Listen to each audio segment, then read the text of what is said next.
course, that silver in the 4x200 meters. As we have a look at that lineup, headlined, of course, by lane number 4 in Vietnam's Golden Boy, Sportsman of the Year, and the VIP at the last games, the MVP of the last games as well. Nguyen Hoang in lane 4, the defending champion, trying to become the first 3-in-a-row winner on this event since Jeffrey Ong back in 1993.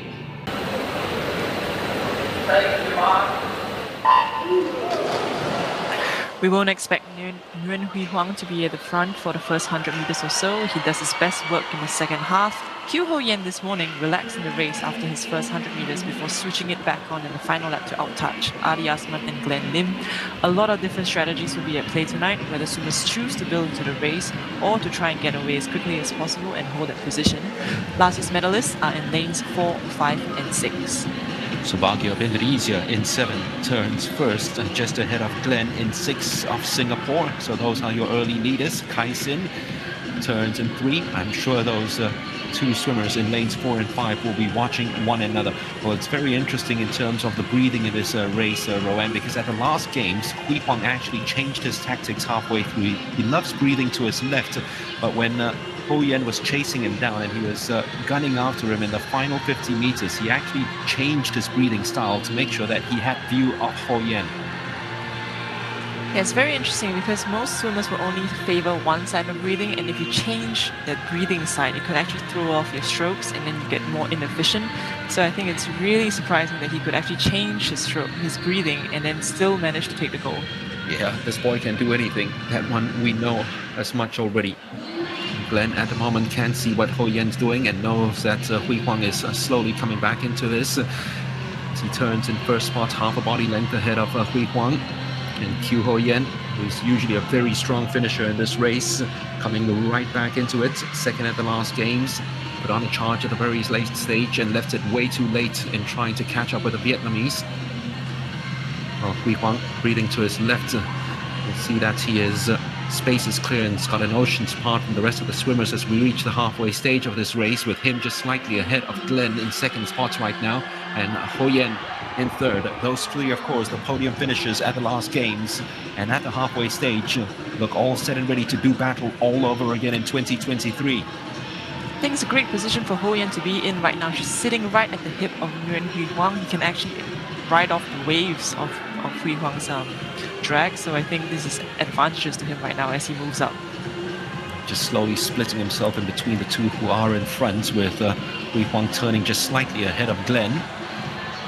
And Yean in that position, he absolutely adores. Watch for him to attack big time in the final embers. The 200 meters freestyle swimmer certainly has the stamina and has the speed to do it. And you don't want to leave too much behind. You need to separate yourself a little bit from the Malaysian, because as I said, that guy has got some speed in him. When Hoang knows he's got some work still to do, turns just slightly ahead of Yean. This was in an almost similar position in the last games. In fact, if anything, Yean's a little closer to him than he was last year.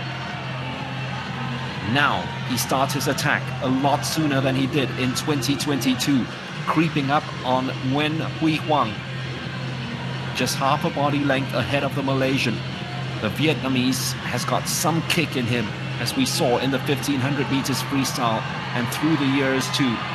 Now let's see if he's going to change his strategy of breathing to the right and looking at Yean. No, he's not. He's still going to be breathing to his left, but Yean is catching up and fighting back as he left it too late again, because the Vietnamese has got another gear in him. He's got some turbo in those legs. He's got some wheels and skates in it, and he is skating away from Yean, just turning on the power when he needs it most. And Nguyen Hoang becomes just the 4th swimmer in the men's 400 meters freestyle to win this 3 in a row.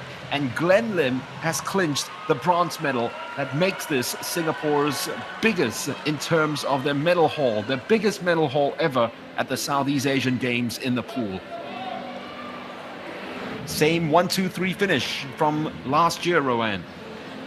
Yes, I was actually very surprised to see Nguyen Hoang swim that way. You know, you see Yean, he was getting faster and faster, and you thought that Hoang might have gassed himself a little bit too early, but then you see him get even faster, and the way he sprinted to that wall in Nguyen was gassed out at the last 5 meters. It's just really impressive.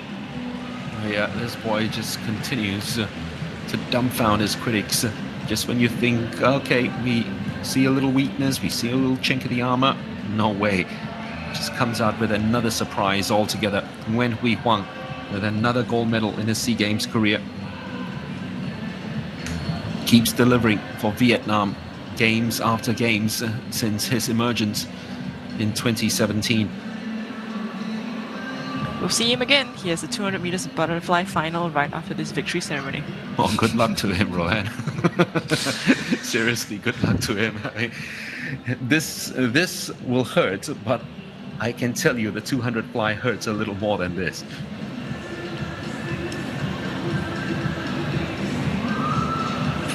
So he won't show it yet, and he is pretty happy, but he's going to take that ecstasy out of that face in a while when he goes on the blocks for the 200 fly. I don't know whether he saved some for it, but Yean is ensured. The rest of the 200 fly field are pretty happy because by putting on that chase and making him work for his gold medal, it means that that indefatigable tank has taken a bit of a beating, just a bit. How much, though, we will find out in about 15 minutes.